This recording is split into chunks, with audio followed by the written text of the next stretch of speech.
ஓட்டையெல்லாம் விழாது. இது எஃகு கோட்டை மாதிரி உள்ள கூட்டணி.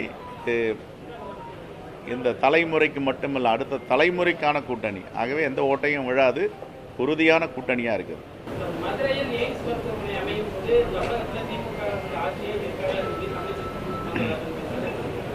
அவங்க தொடர்ந்து மதுரையில் எய்ம்ஸ் ஹாஸ்பிட்டல் ஏறக்குறைய 11 ஆண்டுகளாக ஏமாற்றிட்டு வராங்க.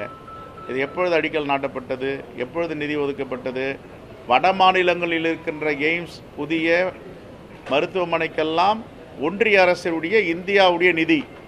மதுரையில் கட்டப்பட்ட எய்ம்ஸ் மருத்துவமனைக்கு மட்டும் ஜப்பானில் உள்ள ஜப்பனீஸ் இன்வெஸ்ட்மெண்ட்டோட கடத்தை வாங்கி இதில் பண்ணுறாங்க. இதிலிருந்து தமிழ்நாட்டு மக்களை எவ்வளவு ஓரவஞ்சனையோடு பாஜக அரசு பார்க்கிறது என்பதற்கு ஒரு முன்னுதாரணம்.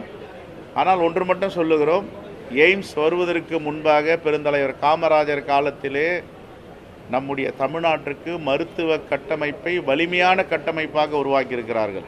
இன்றைக்கி போயிட்டு பாருங்கள், ராஜீவ்காந்தி பொது மருத்துவமனை, மெட்ராஸ் மெடிக்கல் காலேஜ் யார் கட்டினது? கீழ்பாக் மெடிக்கல் காலேஜ் யார் கட்டினது? ராயப்பட்டா மருத்துவமனை யார் கட்டினது? இன்னைக்கு இந்தியாவிலே இல்லாத ஒரு வலிமையான கட்டமைப்பை பெருந்தலைவர் காமராஜர் உருவாக்கி விட்டு சென்றிருக்கிறார். இது இப்போ பாஜகவோ வேற யாரும் செய்யலை. இது ரைட்.